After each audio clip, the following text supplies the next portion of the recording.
Ah, bergurau, betul mengolok-olok dan mengejek orang lain. Ini kebinasaan lidah yang ke-8, yang terakhir. Imam Ghazali dia menerangkan maksiat lidah ni pada 8 perkara yang besar lah. Kalau kita tengok kitab Sirus Salikin ke Hidayatul Salikin, gitulah. Dia ada 20 kebinasaan lidah. 20 kebinasaan lidah. Imam Ghazali dia gabung-gabungkan. Dia kata ada 8 perkara yang besar. Yang kita dah belajar dulu lah. Bohong, menyalahi janji, mengumpat orang. Nombor 3. Nombor 4, berdebat, bertengkar, suka membantah perkataan orang lain. Nombor 4. Nombor 5, puji diri sendiri. Nombor 6, melaknat. Nombor 7, mendoakan celaka orang lain. Nombor 8, digabungkan bergurau, mengolok-ngolok dan mengejek orang lain. Ini 8 perkara yang besar. Imam Ghazali kata inilah yang membawa kepada kebinasaan oleh lidah. Kalau kita tengok yang lain menjaga perut, dia tak banyak cabang. Menjaga 2 tangan, pendek je diurai. Tengok muka surat sebelah-sebelah tu lah. Menjaga kemaluan, pendek je diurai. Menjaga 2 kaki, pendek je diurai. Tapi yang besar yang dia bahaskan, yang dibincangkan adalah menjaga lidah. Kenapa? Anggota yang paling banyak mengheret manusia masuk neraka ni, nama dia lidah. Anggota yang paling banyak sekali buat dosa dengan orang lain, nama dia lidah. Sebab tu dibincang lidah ni dengan panjang lebar. Macam bab solat lah. Bab solat. Kalau guru-guru kata dulu dalam fiqah ni, ada 2 bab yang susah dalam fiqah. Dua-dua berakhir dengan dot. Satu haid, satu lagi faraid. Ni 2 ni susah. Dia kata haid lebih susah daripada faraid. Kadang perempuan tanya, sampai guru tak boleh jawab, dia kata. Betul. Haid ni susah tau. Itu belajar tu. Kalau tak belajar, lagi banyak masalah. Dia kata ada 2 dot. Dua benda yang berakhir dengan dot. Dulu guru kami kata gitulah. Yang susah dalam fiqh. Apa dia? Haid dengan faraid. Ada dalam tasawuf anggota perkara yang paling banyak dibincangkan dan paling bahaya pada manusia demi berbicara pasal lidah. Sama juga lidah. Dalam bab solat, benda yang paling banyak dibincangkan apa dia? Bab niat. Kenapa? Niat ni tak nampak. Salah niat habis. Kalau rukuk boleh tunjuk dengan guru, ni rukuk ni betul tak? Nampak. Tapi niat tak nampak. Kenapa? Di dalam hati. Di dalam hati. Sama juga dalam bab air. Bab air, benda yang dibincangkan yang banyak itu adalah meratakan air. Bab mandi wajib. Sama juga. Ada bab yang memang panjang bicaraan dia. Jadi dalam bab jaga anggota ni, bab yang paling panjang dibicarakan adalah lidah. Lidah yang paling menyebabkan ramai orang masuk neraka. Jaga-jagalah. Benda tu ada kat kita dan dia boleh putar tanpa bayar. Dulu guru kata, lidah ni boleh putar tanpa bayar. Putarlah, nak cakap apa cakaplah.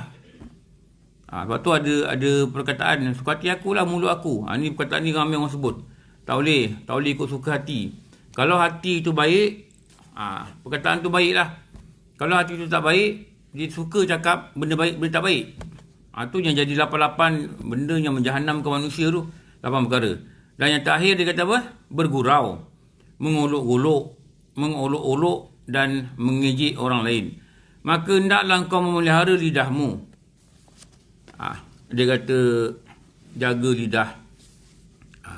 Jaga baik lidah. Jagalah engkau baik lidah kau ni daripada mengolok-olok.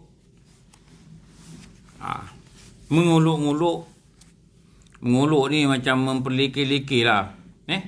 Memperlekeh-lekehkan dan mengejek-ngejek orang lain. Jaga-jaga ni. Ni PKP ni besok sembahyang dengan suami. Suami ni biasalah dia baca qul wallah inna ataina wal ashar. Tu je dia baca. Kita jangan, kalau kita nak kata abang ni baca pendek, tak apa. Tapi jangan nguluk-nguluk. Jangan cakap macam ni tau. Dulu guru kata apa? Apa barang baca qul wallah? Jangan cakap begini. Ini maknanya kita menguluk-ngulukkan ayat Quran. Kerana imam baca qul wallah, apa barang kau tahfiz baca qul wallah? Jangan cakap begini. Ini bahaya. Ayat Quran dia tak boleh cakap gitu. Maknanya kita macam memperendah-rendahkan Quran. Ini adalah wahyu. Jaga-jaga Allah punya perkataan. Lepas tu jangan kita nguluk-nguluk gitulah. Jangan kita nguluk-nguluk. Kalau dia dah baca Qul Allah, bacalah Qul Allah. Dan itu yang dia hafal. Dia kat macam mana kan? Okey. Dan janganlah engkau dikatakan mengejek orang lain. Ejek dari segi mana? Dalam bentuk percakapan yang bersungguh-sungguh. Yang bersungguh-sungguh. Lawan sungguh-sungguh ni gurau-gurau lah. Ataupun dalam bentuk bergurau-gurau saja. Dalam bentuk gurau-gurau pun jangan. Dalam bentuk sungguh-sungguh pun jangan. Apa dia? Mengejek-ngejek orang lain. Kita nampak orang pakai baju kurung. Kita kata, oh aku ingatkan kalang syih. Kita kata gitu. Kita kata gitu tau kat dia. Kita pergi kat belakang dia, orang perempuan, dia gurau-gurau, dia pergi kat belakang, dia buat-buat macam nak buka langsir. Sorry lah, aku ingatkan kalang langsir rumah aku. Ini gurau tau, ini gurau. Tapi, hakikat dia macam, apa? Menguluk-nguluk lah. Mengejek-ngejek. Orang datang rumah kita, anak-anak ramai perempuan, pakai sedondon. Aku ingatkan kalang langsir mana datang rumah. Kita ingatkan kita gurau tau. Kadang-kadang mak dia kecil hati, betul tak? Betul lah ada orang sensitif, betul lah Ada orang dia tahan gurau. Ada orang pula, dia gurau tak apa, kita gurau tak boleh. Ini dia kelakar. Kau gelak-gelak ni macam korang pernah kena ni. Betul? Dia kutuk kita, selamba. Kita sound dia sikit, left group. Betul tak? Ni letih ni orang macam ni. Kita ingatkan dia boleh gurau sebab dia gurau kita Jangan ejek-ejek, terutama kalau kita baru first time jumpa, jangan. Sebab tata cara dia tak kena lah. Tunggu kita ceramah Maulid Nabi, lepas tu datang kat kita, ustaz, ingatkan orang Cina mana dia kata. Jangan cakap begitu, kau first time jumpa aku, kau karate orang. Jangan cakap begitu, kau first time jumpa aku. Ada benda yang tak boleh sebut mula-mula. Lepas tu boleh gurau, dah kenal, dah mesra boleh gurau. Sebab kemesraan tu yang menahan dinding gurau tu. Jadi dia boleh terima. First time jangan cakap begitu. Ingatkan mualaf mana minta derma. Jangan cakap begitu. Aku lilit kulihin kau dengan emas legang. Memang ada yang cakap gini. Tak boleh. Tata tertib dia tak boleh. Tu nak kena pandai lah berkomunikasi, betul tak? Kalau orang-orang yang berpangkat, bos-bos kita, bos besar kan, ialah level-level pengarah besar-besar, nak gurau pun ada had lah. Jangan main tepuk-tepuk dia panggil, Man. Jangan begitu. Walaupun kawan kita sekolah, dekat depan orang ramai, kita kena hormat dia lah.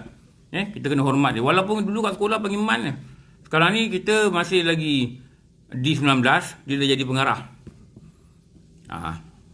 Dia dah jadi pengarah, dia dah jadi orang dihormati kan.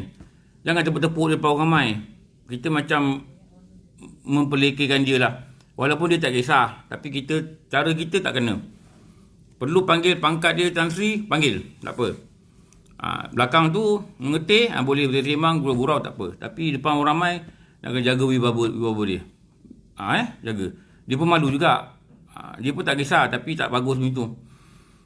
Atau bentuk gurau-gurau. Nak gurau-gurau ni nak hati-hati lah. Banyak ni punca orang kecil hati ni, punca dia gurau-gurau lah. Kita ingatkan kita gurau, tapi dia take it very serious. Dia ambil benda ni serius sangat. Ada orang dia dia tak kisah. Ada orang dia tak kisah nak kutuk baju dia ke, nak gurau-gurau jadi bahan baju dia ke, tudung dia ke, tak kisah. Ada orang tak boleh. Ada orang nak kata dia tak handsome, tak apa. Jangan kata motor dia buruk, pantang dia. Walaupun motor dia memang buruk. Dia maruah dia kat motor.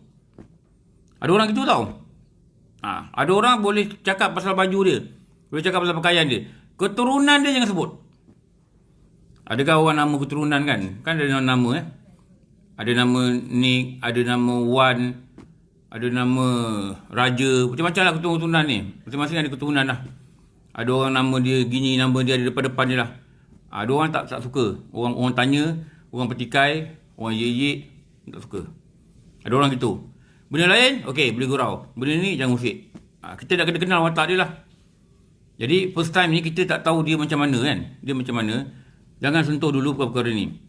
Ada orang tak boleh sentuh pasal suami dia. Tak boleh sebut pasal isteri dia. Tak boleh sebut pasal anak-anak dia. Ni nak kena faham ni. Lepas tu komunikasi ni nak kena hati-hati lah. Nak kena bijak lah. Jangan kita sampai kecilkan hati orang lain lah. Nak kena penuh hati-hati nak bicara.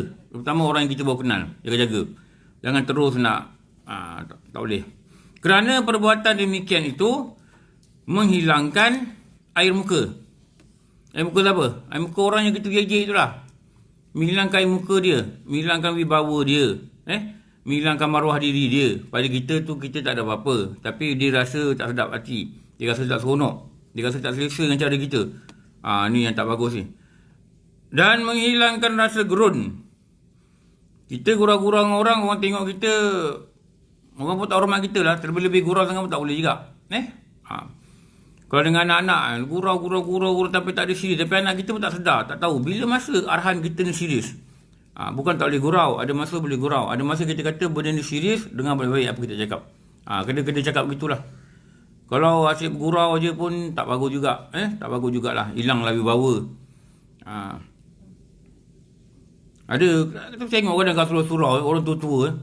Gurau-gurau minta tarik kain, apa macam budak-budak. Betul juga ni. Sambil salam-salam tu dia pegang punggung orang ni pegang punggung ni. Allah. Tak elok lah, kita ni dah tua Budak-budak muda ramai kat surau Budak-budak tengok apa pakcik ni gurau macam ni, tak bagus. Budak muda ramai, dia nak tengok kita, watak kita macam mana. Ada benda yang kita boleh gurau lah, ada benda kita boleh gurau-gurau. Tak elok.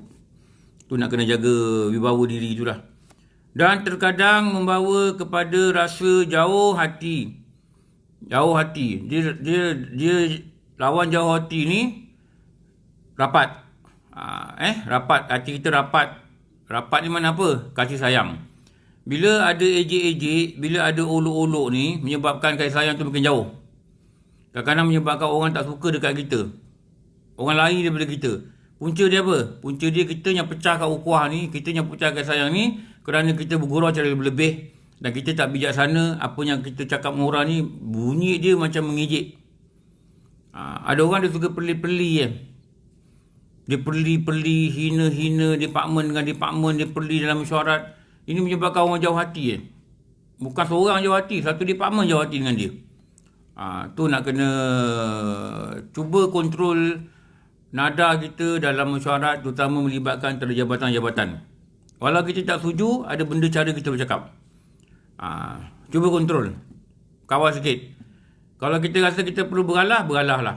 Itu kena pandai menggunakan bahasa-bahasa yang ada makna lain, tapi dia takkan merosak hati orang lain.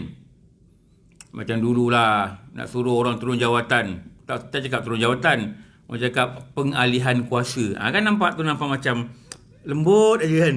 Sebenarnya apa? Kau turun, kau lain nak naik. Betul tak? Dia kata apa? Pengalihan kuasa. Kerja dah tak ada, nak buang pekerja. Dia tak cakap buang pekerja. Dia kata apa? Dia kata apa? Pengstrukturan semula. Restructure. Betul? Dia kata restructure tau. Saya tahulah, dulu saya kerja pada ekonomi Malaysia tu, ni semua berlaku lah kat kami. Dia kata restructure. Reorganize. Padahal kalau bahasa yang sebenarnya apa? Buang kerja, syarikat tak ada income. Tu. Restructure. Nampak lembut. Tahu, bagi pampasan 2 bulan kerja je. 2 bulan gaji je. Lepas tu kau nak mati ke pada kau lah. Betul. Tapi bunyi dia restructure. Organize. Pengstrukturan semula syarikat. Kalau keluar perkataan tu daripada syarikat, dah jagalah. Ada yang kena berhenti kerja, ada yang kena potong gaji. Kadang-kadang dia bagi perkataan yang lebih baik penjenemaan semula. Lagi bahaya ni. Kita tengok tukar management. Orang lain ambil alih, penjenemaan semula. Dekat kerajaan selalu tak ada keluar lah, tak ada jadi macam ni lah. Tapi dekat swasta selalu berlaku. Mereka akan cari perkataan yang tak nampak kasar, yang tak nampak, tapi maksud dia itulah sebenarnya. Tu kita kena jaga-jaga. Maka dan menyakitkan hati. Maka dari situlah maka dari situlah bermulanya pertengkaran. Kita gurau-gurau dengan dia, kita ejek-ejek dia. Kali pagi kita jumpa dia dalam lift, kita tanya, cepat sampai, dia buat tahu je, dia diam. Dia pandang dekat dinding lift. Kita kata ni social distancing ke apa ni? Benar. Rupanya apa? Rupanya ni yang berlaku ni. Jauh hati. Bila jauh hati, muka kita pun dia tak nak tengok. Kita tak tahu pula apa yang kita cakap dengan dia dalam WhatsApp group malam tadi menyebabkan dia kecil hati. Kita tak tahu. Kadang-kadang kita tak masuk cakap dia, tapi dia terasa. Tiba-tiba kita nampak dia live group. Wah, kita sangka ni anak dia main handphone ni, agaknya tertekan live group. Rupanya dia kecil hati dengan apa yang kita cakap. Jumpa dalam live pagi-pagi, dia buat begitu. Itu yang saya paling takut kalau berlaku kat saya. Sebab apa? Kita tak ada niat, tapi orang kecil hati. Dan kita minta maaf, kita ada maaf bagimu. Ni susah ni. Kita ada maaf bagimu. Lepas tu kadang jadi takut nak bercakap pada orang yang kita tak berapa kenal ni. Nak kena cakap straight to the point je. Gini, okey, gini, okey, dah cukup. Kalau nak cakap pun kena ada last tu hi, ha. Kena ada ikon senyum, kena ada ikon gitulah. Supaya nada tu tidak menunjukkan serius. Kalau tak ada benda tu tu yang bahaya. Sebab dia WhatsApp ni, dia tak ada nada tau. Dia ada perkataan. Yang perkataan tu boleh flat, perkataan tu boleh meninggi. Kita kata engkau bodoh lah, hi. Tu gurau. Kalau engkau bodoh lah, full stop, maksud dia apa? Engkau memang bodoh, engkau tahu tak engkau memang bodoh. Tu maksud dia lah. Dalam kurungan perkataan itulah. Memang orang kecil hati, betul tak? Atau kita kata, engkau ni pandai lah. Dia kata, ni peli aku ni. Cakap pandai pun susah. Betul dia kata ni. Payahlah kadang-kadang. Jadi, mungkin boleh belajar untuk berlapang dada lah. Kita kadang-kadang kenal watak kawan kita. Dia ni mulut laser. Dia ni pula mulut dia 2 tahun sekali baru bercakap. 2 tahun sekali baru bercakap nama dia dalam grup. Kita kata dia ni ada ke dalam grup? Ada. 2 tahun sekali, pum baru keluar. Tunggu lagi PKP akan datang, pum baru dia keluar. Ada orang jadi situ kan. Jadi kita kena berlapang dada lah dengan kawan ni, dia macam-macam watak kan. Ada tanya kita apa khabar. Kita tanya dia apa khabar. 3 hari baru jawab, khabar baik. Tanya lagi kerja kat mana.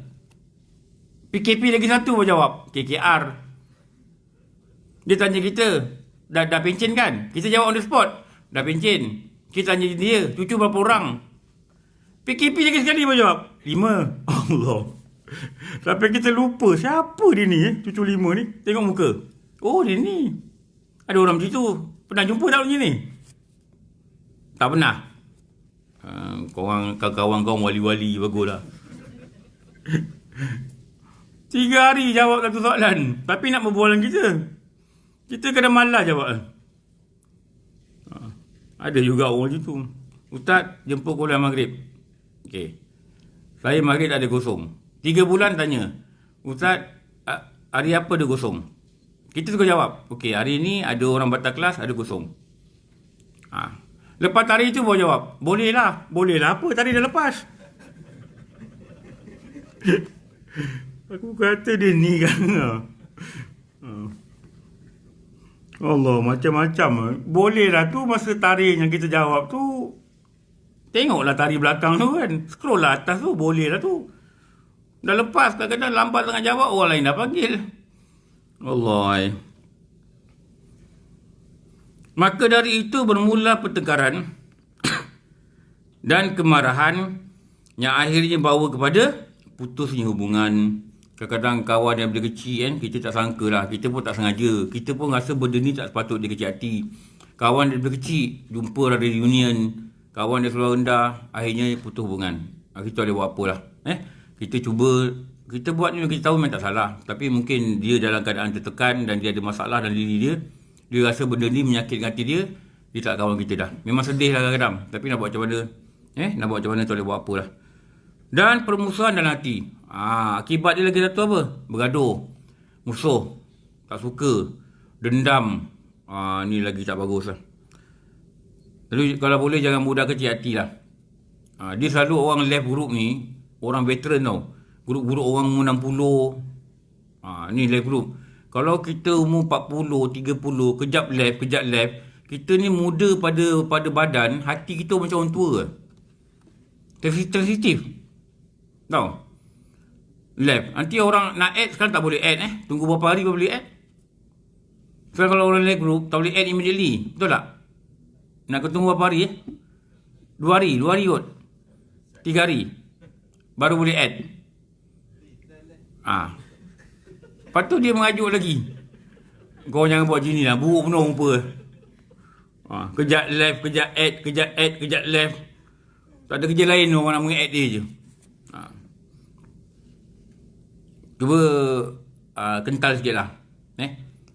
Memang orang akan kata kita macam-macam. Orang kadang orang gurau. Kita tahu budak ni perangai dia begitu. Tak payahlah kita ambil hati. Dia tak ada maksud pada serius pun. Dia nak gurau biar dia cakap diamkan je lah. Kalau tak setuju diamkan je lah. Sabarlah. Daripada jadi musuh, jadi persertaan, jadi jauh hati pun tak guna juga. Sebab diam je lah. Kalau payah sangat anggaplah orang gila cakap dengan kita. Orang gila cakap kita buat apa kita hati pula. Biar dia cakap. Tak ada masalah apa-apa. Maka janganlah engkau bergurau dengan seseorang. Bahkan jikalau mereka cuba mengusik engkau, jangan engkau peduli. Kan dia kata kan. Jangan peduli. Jangan ambil peduli. Kalau ambil peduli nanti ambil hati. Ambil hati. Kita datang, kita bawa pakai pakaian macam ni, baju kotak-kotak, orang datang kat kita dia macam buat mendam. Aku ingatkan papandam. Jangan peduli. Dah kita punya passion polka dot. Kita minat macam tu. Baju kotak-kotak. Orang nak mendam lah kau je pasal lah. Imam Ghazali dah pesan, engkau jangan peduli bila orang usik engkau. Janganlah ambil hati. Orang usik engkau. Kadang-kadang keluar surau, orang pakai kasut, kita pakai kasut. Dia kata ni kasut engkau Aku ingat kaki McDonald, dia kata besarnya kaki kau ni. Dia kata gitu. Memang kaki kecil, kaki besar. Jangan peduli. Kenapa? Dia usik, betul tak?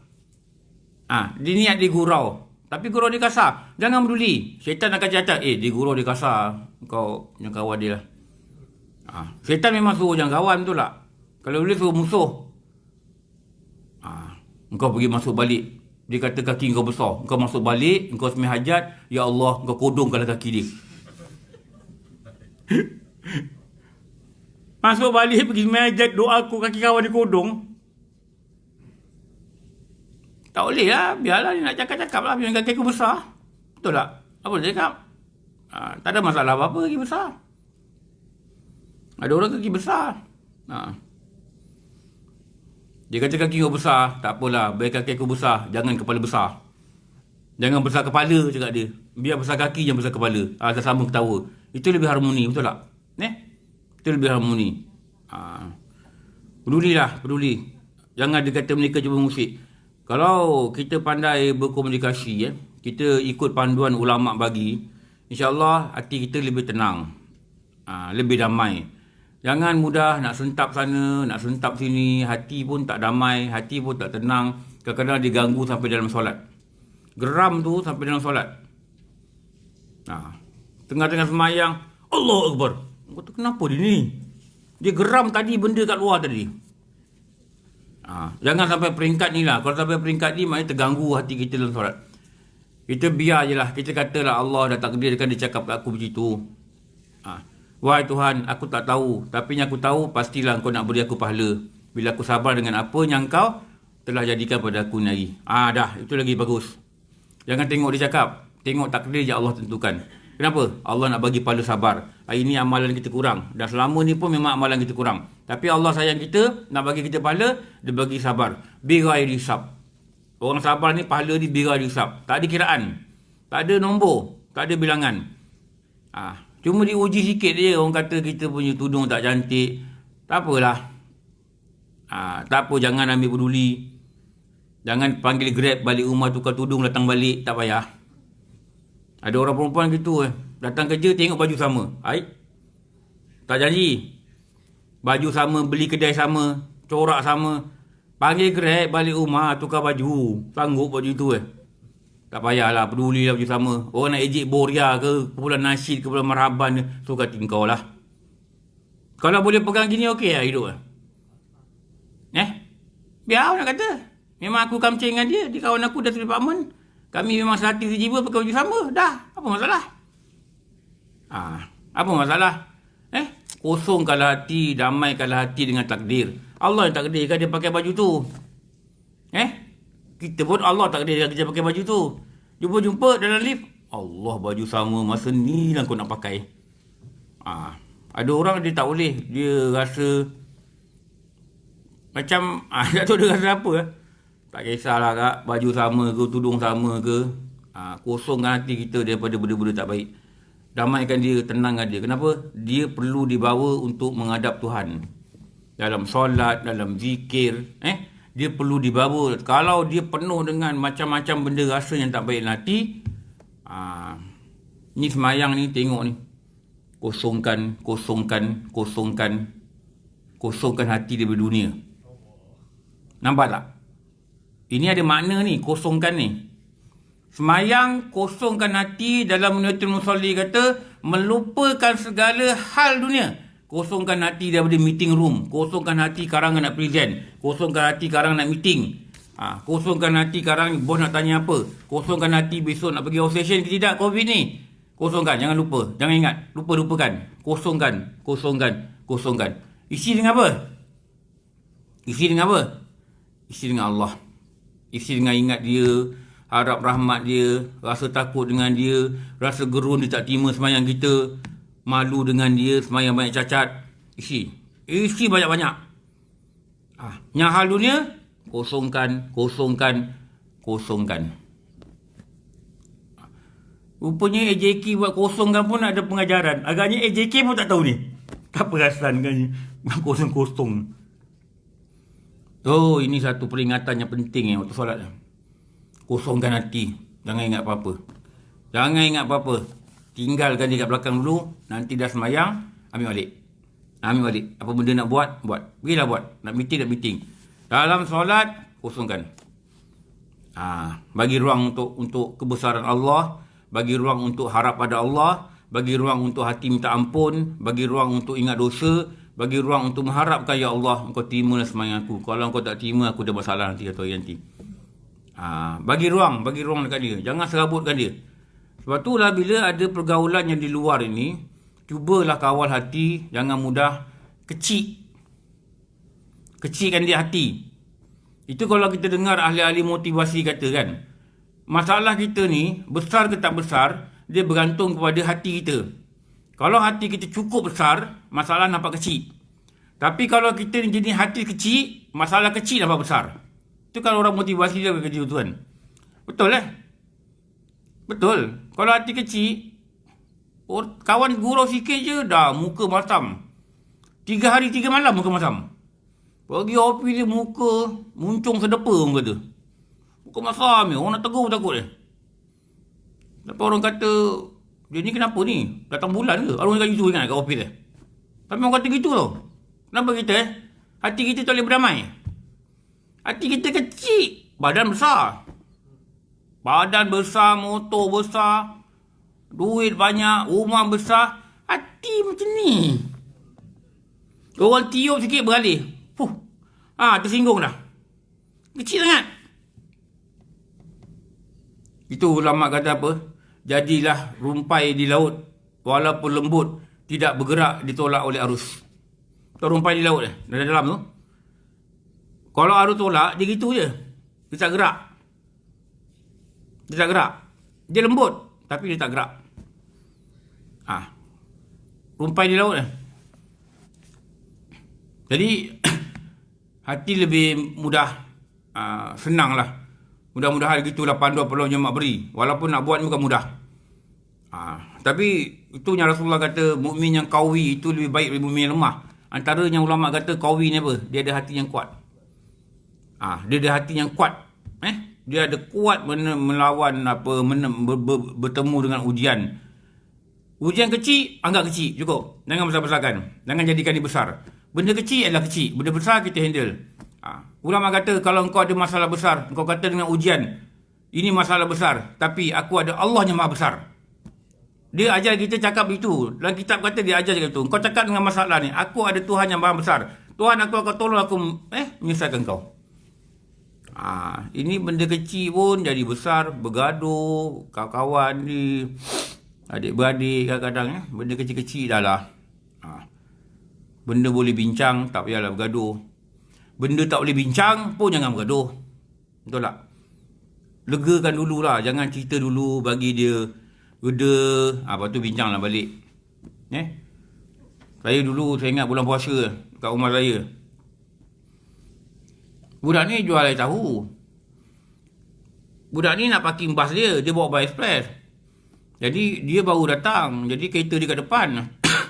Dia tunggu budak ni untuk alihkan kereta nak parking bas. Budak ni baru turun barang. Lepas tu dia turun, dia beri tumbuk dengan budak ni. Saya ada kat situ, saya lalu, saya berhenti lah.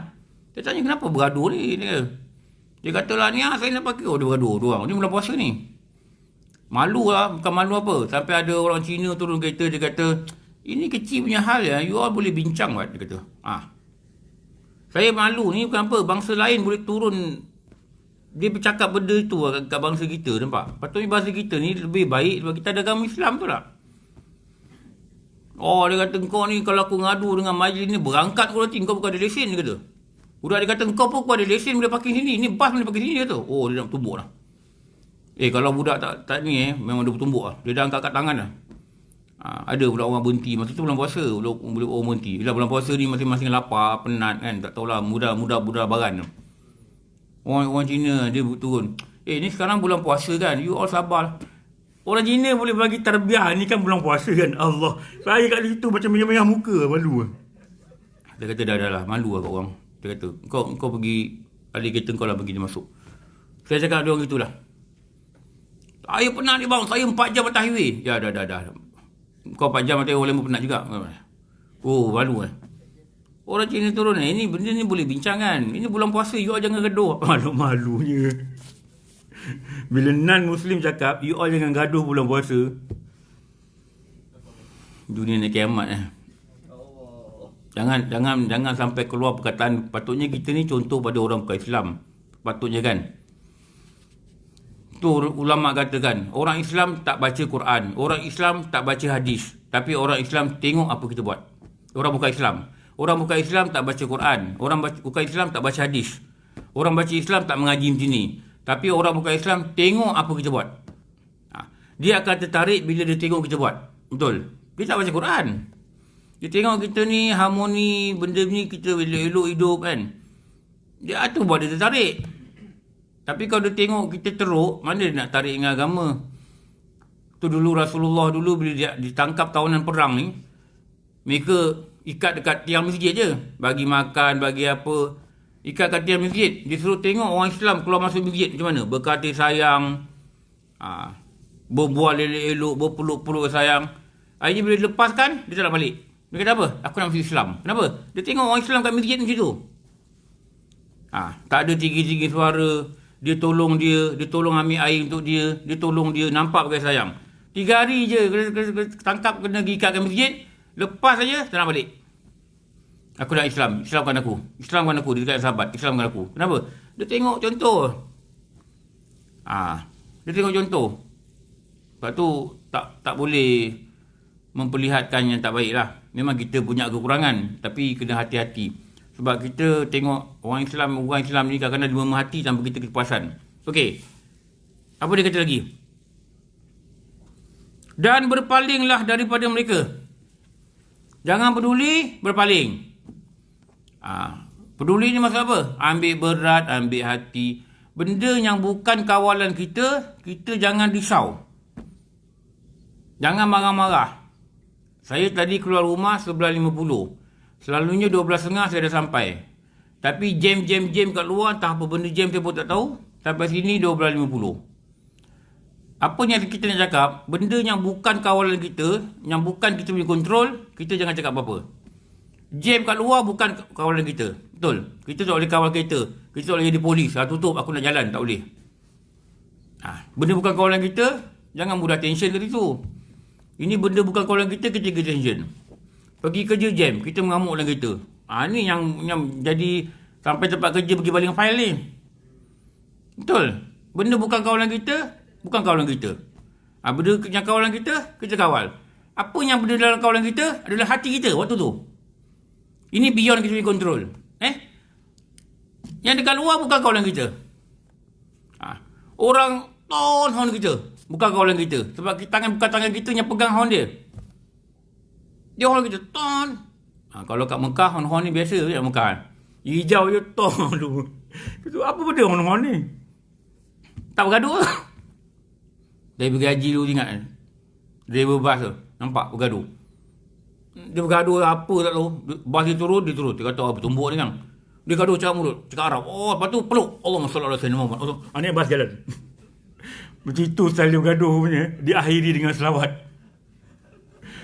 Tu okey. Padahal dia, bila haji kan jam kan. Orang ni masuk. Yang driver bas yang bawa saya tu, dia siap berdiri tu. Driver bas. Kaki tekan minyak. Berdiri. Dia keluar kepala, dia marahkan nampak sebelah tu. Saya kata bergaduh dia. Tapi saya tak turun lah. Tapi ada belah sana tu saya nampak turun. Turun dia bergaduh cakap Arab. Lepas tu dah gaduh, tak tumbuk lah. Gaduh peluk. Allahumma salli ala sayyidina Muhammad peluk. Best tu cara gaduh gini. Mungkin kalau gaduh gitu, okey kot. Dia nak lepaskan perasaan dia. Lepas tu dia tahu, kau Islam, aku Islam, kita Nabi sama. Allahumma salli ala dah peluk dah jalan. Tak ada kes. Polis nak cakap pun tak boleh apa. Tak tumbuk. Itu cara dia bergaduh. Tu kita kata apa? Jangan peduli. Benda yang bukan concern kita, jangan peduli. Kita tak boleh kawal mulut dia untuk kata apa kat kita. Betul. Dia luar kawalan kita. Whatever bukan kawalan kita, jangan peduli. Kita kena ambil berat apa dalam mulut kita, lidah kita. Kenapa? Dia dalam kawalan kita. Sebab apa? Lidah kita akan ditanya. Lidah dia, kita tak akan tanya. Malaikat tak akan tanya. Allah tak akan tanya. Kenapa dia kutuk engkau? Tak tahu. None of our business. Bukan. Dia bukan kita punya concern. Kalau fikir gitu kan, 50% dari problem kita selesai. Orang kutuk kita, bukan kawalan kita lah. Tu lidah dia, biarlah dia cakap. Bukan dia. Dia usik-usik kita, dia gurau-gurau, biarlah. Itu kan kawalan kita. Tapi apa yang kawalan kita akan tanya. Lidah kita cakap pasal apa pada orang, kita akan tanya. Tapi orang cakap pada kita tak akan ditanya. Imam Ghazali kata, dosa kecil orang lain, engkau tak akan ditanya. Dosa besar orang lain, engkau tak akan ditanya. Tapi dosa kecil pada dirimu, engkau akan ditanya. Kecil dosa, Allah tak ampun, engkau akan ditanya. Jadi, benda yang orang lain punya hal, yang kita tak boleh kontrol, jangan peduli. Jangan bening-bening Jangan bening-bening. Kita pergi tu market, nampak orang tak pakai mask. Tu lentak dia. Kita jauh berdiri cukup. Jangan kita bersusah hati. Apa ni tak pakai mask? Allah, mudahnya nak susah hati. Bukan kawalan kita. Itu kerja pihak berkuasa. Dia tengok, biar dia nasihat. Bukan kawalan kita. Lepas tu, jangan peduli sangatlah benda bukan kawalan kita. Nanti memenatkan kita tau. Penat, tension, hypertension, darah tinggi. Semua penyakit datang. Semua penyakit datang. Lepas ni jangan ada tension. Akak balik rumah, pesan dengan anak. Nanti mama balik, mama nak tengok pinggan basuh. Pinggan berlambak pagi ni. Balik-balik dia tak basuh. Jangan tension. Pergi kat sink, basuh. Ya Allah, engkau nak bagi aku pahala basuh pinggan. Alhamdulillah. Boleh tak? Mana boleh Ustaz? Empampas, kedegang. Tak guna budak ni. Tak boleh harap langsung. Cuti universiti pun tak tolong aku. Hati pun sakit, pinggan pun dia tak basuh juga. Betul tak? Pinggan memang kena basuh. Hati pun sakit. Patutnya pinggan basuh, hati pun kena basuh juga. Hati kena basuh je ada. Ya Allah, engkau nak bagi aku pahala basuh pinggan, rupa inai. Baiknya engkau, wahai Tuhan. basuh. Dah. Diam. Senyap. Hati pun rehat. Tak penat. Dah lah balik kerja penat. Marah-marah lagi. Fizikal dah penat. Hati dah penat. Dah lama kena darah tinggi. Betul tak saya cakap ni? Latih itu. Latih itu. Suami janji ambil pukul 5. Pukul 7 baru ambil. Tak apalah bang. Saya kurang-kurang kat atas saya boleh zikir 2 jam tu bang. Pakai kaunter. Saya dapat 3,000 bang. Abang datang lambat lagi sekali. Suami kata, ni peli aku ke apa benda ni? Betul bang. Abang saya boleh zikir. Apa dia buat lambat-lambat? Hati pun penat. Dah lah penat duduk atas. Tak ada kawan. Dengar pula bunyi gerek-gerek printer pula hidup. Ada orang didengar dia otak dia itu hantu. Duduk atas dengan printer hidup. Siapa print ni? Sudah. Balik mengamuk. Tak payah. Tak payah. Wahai Tuhan, aku redha dengan ketentuan kau. Aku ni hamba. Belajar. Memang susah nak buat. Kadang-kadang kita kalah, kadang kita menang. Belajarlah. Aku redha dengan kau, wahai Tuhan. Aku ni hamba. Aku damaikan hati aku. Aku redha dengan ketentuan kau. Hari ni aku redha. Suami aku datang balik, bawa ambil aku pukul 7. Adalah kebaikan dia. Mungkin dia datang macam biasa pukul 5. Di jalan depan ni, lori datang, dia takdirkan dia kena sapu dengan lori. Betul tak? Mana kita tahu, betul tak? Kita dah doa pagi tadi. Fa innaka taqdi wa la yudha alaika, kan doa kan. Allahumma dina fi ma hadait wa afina fi ma dari ujung tu. Wa qina bi rahmatika syarra ma qadait. Apa saja musibah yang kau tetapkan, yang kau dah tulis wahai Tuhan, lindungkan aku daripada dia. Allah tak kedikan dia datang pukul 5, datang pukul 6. Ya Allah, aku tak tahu, tapi engkau tahu. Semuanya dalam ilmu engkau. Aku tak tahu, engkau tahu. Kenapa? Kenapa dia datang lambat? Aku tak tahu, engkau tahu. Aku menyerah padamu wahai Tuhan. Pasti ada kebaikan. Kalau cakap gitu damai. Hati pun damai. Dalam kereta pun tak bergaduh. Betul Allah. Itu yang ulama ajar lah. Nak buat boleh buat, tak boleh buat tu hal lain. Dan firman Allah Ta'ala, wa iza marru bil lawi marru kirama. Dan apabila mereka melalui dengan perkara yang sia-sia, mereka akan lalu dengan menjaga kehormatan diri. Maknanya dalam Quran dah kata, benda yang sia-sia ni orang usir ke apa, kadang-kadang kita rasa tak perlu, kita diam je lah. Jangan layan lah. Jangan layan lah. Layan kan dia jadi macam-macam. Diamkan aja lah. Apa-apa gosip yang orang cakap, jangan jawab. Diamkan aja. Diamkan aja. Kita dah ajar gitu. Inilah 8 perkara. Apa 8 perkara? Yang tu lah. Mula daripada muka surat bohong. Bohong, menyalahi janji, mengumpat orang, berdebat atau bertengkar, suka membantah. Nombor 5, puji diri sendiri. Nombor 6, melaknat. Nombor 7, mendoakan celaka orang lain. Nombor 8, bergurau, mengolok-olok dengan orang lain. Ini 8 perkara. Inilah 8 perkara yang merupakan penyakit lidah. Yang besar, maka tidaklah ada yang dapat menolong engkau. Tak ada apa boleh tolong engkau daripada bahaya 8 penyakit lidah ni. Kecuali hanya uzlah. Uzlah ni apa? Asingkan diri daripada orang. Jangan mudah-mudah berkumpul. Asingkan diri orang. Dan melazimkan diam. 1, asingkan diri orang. Nombor 2, kena banyak diam. Jangan cakap lah. Bila banyak cakap, terdedah dengan 8 perkara tadi. Bila banyak bergaul dengan orang, terdedah dengan 8 perkara tadi. Dan hendaklah engkau bergaul dan bercakap sekadar perlu saja. Itu petua Imam Ghazali bagilah. 1, asingkan diri dengan orang. 2, banyakkan diam. Biar orang panggil kita ni, dia ni pendiam sikit. Itu dah okey tu. Maknanya kita dah, orang dah kenal kita sebagai pendiam. Jangan orang panggil kita Halimah mana? Halimah laser. Ni bahaya. Laser ni dia cocok orang Dia tembak orang sana, tembak sini. Kalau perkataan tu ada kat kita kita dengar orang panggil kita nama tu kita kena tukar watak kita pada benda ni lebih elok lah. Halimah mana? Halimah surau. Macam itulah. Halimah mana? Tu yang Halimah orang panggil Halimah ustazah. Boleh tahan lah, walaupun kita ni bukan ustazah. Orang panggil kita, tulang tak dia nak panggil kita. Tapi kurang-kurangnya kita dinilai sebagai orang yang ada ke arah kebaikan. Dulu ada orang kata, Ustaz, ada orang kat sini Ustaz, dia suka sampaikan berita-berita orang ni kat orang ni. Kami panggil dia makcik internet bergerak. Jangan orang panggil kita makcik internet bergerak tau. Saya dengar ada satu jemaah perempuan kata, kami panggil dia makcik internet bergerak. Tu internet bergerak tak? Sampai berita ni, cerita orang ni, itu satu watak tak bagus lah. Macam adu domba lah. Jangan sampai gelaran ni kita dengar ada orang panggil kita lah. Tak boleh gitu. Maknanya Allah ni pengasih, didengarkan kita perkataan tu supaya kita berubah lah. Berubah, jangan ada watak gitu. Cubalah sedaya upaya untuk berubah. Dia kata kau nak elakkan daripada kejahatan lidah ni dengan dua cara. Satu, kau melazimkan diam. Satu lagi, kau asingkan diri dengan orang lain. Tu nama dia kuarantin. Tu kuarantin tu.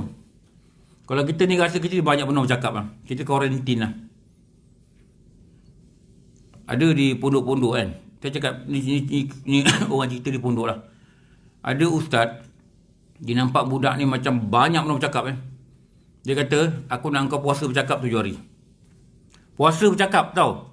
Bukan puasa makan. Puasa bercakap 7 hari. Dia jangan bercakap dengan orang, dan orang jangan bercakap dengan dia. Dia hanya boleh cakap dengan ustaz dia je. Kenapa? Ustaz tengok dia ni banyak belum cakap. Kadang-kadang sebab percakapan dia ni buat orang lain bergaduh pun ada. Ustaz kata engkau kena puasa bercakap. Kau puasa bercakap. Jangan bercakap. Kami dulu ada jemaah surau. Masa saya di Benari. Dia kalau tanya soalan, ustaz ngajar, dia tanya mesti ada orang terkena. Tahu? Mesti ada orang terkena lah. Ustaz, macam mana kalau macam ni, ada orang kata rasa. Sampai satu peringkat tu bergaduh depan saya. Saya tak ngajar. Orang lain yang ngajar. Kau cakap pasal aku bergaduh tau depan ustaz. Malu dengan ustaz. Sebab memang bunyi itu memang dia peliuk orang ni. Akhirnya kami cakap dengan dia, abang pergi surau lain.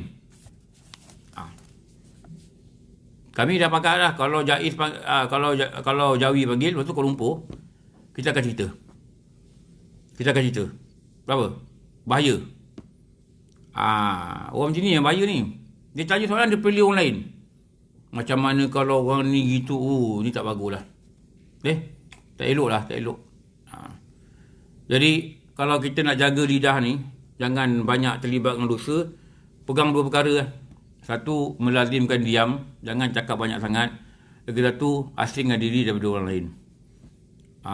Biar kita nampak ni sendiri, makan seorang-seorang. Orang tanya, kau ni suka makan seorang? Cakaplah tak apa, kubur pun seorang. Allah, yang macam deep. Orang nak makan tak selera. Kau ni aku nak makan tak selera. Tak apalah aku makan seorang. Dalam kubur pun kita seorang. Wah, dia ni colok tegur ni. Kau tegur dia cakap kubur. Kau tegur dia cakap neraka. Awak tak panas ke tudung labuh? Neraka lagi panas ke? Allah. Aku tobat lah, tak mau cakap tegur dia. Okey, tak apa. Lazimkan diam. Dan hendaklah kau bercakap dan bergaul sekadar perlu saja. Dan adalah Sayyidina Abu Bakar AS selalu meletakkan batu dalam mulutnya. Dia letak batu dalam mulut dia, batu kecil dalam mulut dia. Supaya dia dapat menegah mulut dia bercakap yang tidak perlu. Dia dapat tegar mulut dia cakap tak perlu. Bila ada batu dalam mulut, nak cakap pun payah. Nak keluarkan batu baru cakap. Kenapa? Dia nak kawal lidah ni, stop. Jangan cakap benda tak perlu. Jangan cakap. Ini orang yang iman dia paling kuat. Tolak iman Nabi dan Rasul. Nama dia Abu Bakar Siddiq. Tolak Nabi dan Rasul. Manusia semua sekali timbang iman. Ambil iman dia, Nabi kata iman dia lagi kuat. Allah. Rasulullah kata, kalau aku boleh mengambil kekasih di kalangan manusia, aku akan ambil Abu Bakar Siddiq. Tetapi itu hanyalah persaudaraan. Aku lebih kasih Allah. Nabi kata itu. Kalau aku boleh ambil kekasih manusia, aku ambil ni Abu Bakar Siddiq. Hebatnya dia, mulia dia. Dia adalah ranking manusia yang pertama. Selepas Nabi dan Rasul. Dia nombor satu. Lepas tu Umar. Itu yang turutan tu lah. Tengok kaedah dia letak batu dalam mulut dia. Allah. Kenapa? Dia tahulah mulut ni. Dia dengar Nabi kata macam-macam. Lidah ni paling banyak bawa manusia ke neraka. Lidah ni paling banyak bawa dosa dengan orang lain. Allah. Orang Melayu kata lidah tidak bertulang. Tak terbatas kata-kata. Betul. Dia tak tulang tau. Dia nak cakap apa, dia cakap. Tak ada kena bayar pun. Tak ada kena bayar. Dia bukan ada macam top up. Beli top up. Makin banyak cakap, top up makin sikit. Habis, kalau cakap dah. Makin beli top up. Tak. Dia free. Oh, yang free ni bahaya ni. Dan beliau mengisyarat dengan lidahnya. Alamak, dah kedua. Habiskan lah. Ini yang banyak membawa aku ke jurang binasa. Dan aku mestilah berjaga-jaga daripada dia. Dia tunjuk lidah dia, dia kata ini yang bawa aku jurang binasa. Kita cakap diri kita, lidah ni bawa jurang binasa. Lidah ni tarik manusia pergi neraka. Lidah ni banyak buat dosa dengan orang lain. Sebab tu aku berjaga-jaga daripada dia. Maka jagalah lidahmu sebaik-baiknya, kerana ia alat paling berkesan dalam membinasakan engkau. Racun paling berkesan, rosakkan kita, lidah. Benda yang paling kuat tarik manusia pergi neraka, lidah. Baik di dunia ataupun di akhirat. Itulah kisahnya. Kita dah belajar ni. Mari kita jaga lidah sama-sama, insya-Allah. InsyaAllah jumpa lagi. Selamat ber-PKPB. PKPB nanti kalau dah boleh ngajar, saya datanglah. Selama ni cuti dah dulu 2 minggu. Wilayah dengan Selangor cuti. Mudah-mudahan Allah beri kita ruang, tak boleh pergi masjid, ke malam-malam tak boleh pergi surau. Kita banyakkan ibadat peribadi. Moga-moga Allah izinkan. Khatam Quran banyak-banyak, baca zikir banyak-banyak, qada solat banyak-banyak, baca kitab banyak-banyak. Bukan tambah langganan TV, Astro, bukan banyak browse benda-benda yang tidak ada manfaat, bukan. Banyak ibadah. Allah bagi ruang. Subhanakallah wa bihamdika asyhadu an la ilaha illa anta astaghfiruka wa atubu ilaik. Bismillahirrahmanirrahim. Wal 'asri insana lafi khusr. Illa allazina amanu wa 'amilus solihati tawassaw bil haqqi wa tawassaw bis sabr. Bismillahirrahmanirrahim. Alhamdulillahi rabbil alamin. Wassalatu wassalamu ala sayyidina Muhammad wa ala alihi wa sahbihi ajmain. Rabbana atina fid dunya hasanah wa fil akhirati hasanah wa qina adzabannar. Sallallahu ala sayyidina Muhammad wa ala alihi wa sahbihi wabarakatuh. Walhamdulillah rabbil alamin. Ampun maaf semua. Wabillahi alam. Assalamualaikum warahmatullahi wabarakatuh.